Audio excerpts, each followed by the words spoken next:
Bonjour et merci d'écouter Radio Nationale du Cambodge. Voici les titres de notre journal. La délégation cambodgienne du navire des jeunes de l'Asie Sud-Est fait une visite de courtoisie au Premier ministre. Des législateurs de l'État de Washington apprécient la reprise du programme POW-MIA par le Cambodge. Et le riz cambodgien gagne le prix du meilleur riz du monde en 2018.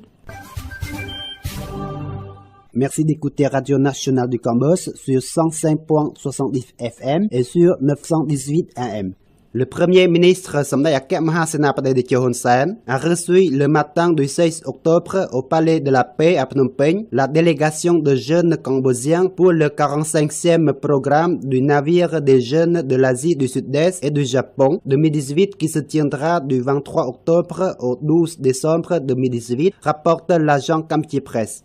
Naisom Narot, chef de la délégation de 29 membres, a informé le Premier ministre de ce programme de 52 jours et lui a demandé des recommandations. Somday Hun Sen a informé la délégation de l'histoire du Cambodge depuis l'établissement de la capitale à Phnom Penh jusqu'aux guerres civiles et à la réalisation de la paix entière en 1998. Le chef du gouvernement royal leur a expliqué les 4 principaux facteurs que le Cambodge avait décidé de devenir membre de l'ASEAN: la non-ingérence dans les affaires intérieures d'autrui, l'esprit communautaire consensus, les intérêts du développement socio-économique et la sortie diplomatique du Cambodge. Somday Hun Sen leur a également recommandé de garder la solidarité entre eux car ils représentent les 16 millions de Cambodgiens et de nouer de solides liens d'amitié avec les jeunes d'autres pays. À noter que le programme du navire des jeunes de l'Asie du Sud-Est et du Japon a été créé en 1974 pour favoriser l'amitié et la compréhension entre les jeunes de l'ASEAN et du Japon ainsi que pour promouvoir la coopération régionale.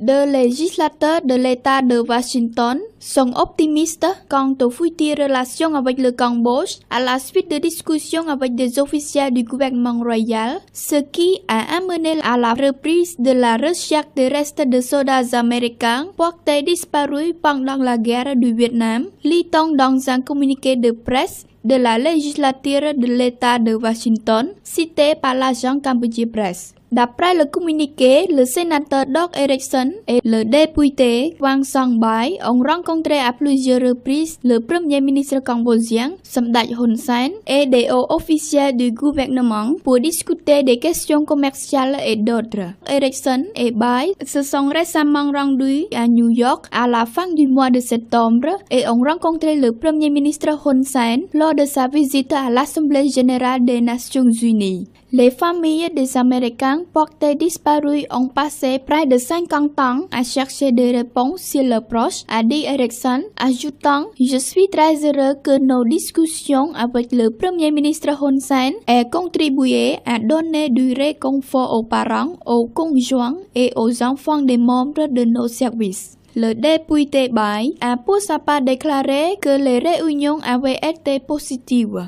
Il est devenu évident que le programme MIA-POW était très important pour le Premier ministre. Je crois que c'est un geste reflétant le désir fort du Cambodge d'améliorer les relations entre nos deux pays. Le gouvernement américain indique que 48 Américains sont toujours portés disparus au Cambodge. 42 restes de soldats américains ont été récupérés avant la suspension du programme il y a un an. Selon Anne Mills Griffith, présidente de la Ligue nationale des familles POW-MIA, avant la suspension temporaire, le Cambodge était considéré comme un modèle de la coopération POW-MIA. Nous sommes profondément reconnaissants au Premier ministre Hun Sen d'avoir levé la suspension et de reprendre les opérations humanitaires bilatérales pour apporter des réponses aux familles dont les proches sont encore portés disparus au Cambodge, a dit Anne Mills Griffith cité par l'agent Camtier Presse. Le riz parfumé cambodgien de première qualité, Malice Angkor, a été reconnu le meilleur riz du monde en 2018, a annoncé la Fédération cambodgienne de riz suite au concours mondial tenu du 10 au 12 octobre à Hanoï, au Vietnam, dans le cadre de la 10e conférence mondiale de riz 2018, rapporte l'agent Camki Press. Depuis sa participation à ce concours annuel, le riz cambodgien a remporté le titre de meilleur riz du monde à 4 reprises, en 2012, 2013, 2014 et 2018. La présence du riz cambodgien à la conférence mondiale de riz organisée par la société américaine de Rice Trader a permis de promouvoir ce produit sur les marchés internationaux. À noter que le Royaume a exporté plus de 271 000 tonnes de riz décortiqué vers de différents pays à travers le monde pendant les 6 premiers mois de cette année. Voilà, c'est la fin de cette édition. Merci de l'avoir suivi sur Radio Nationale du Cambodge. Au revoir et bonne journée à tous.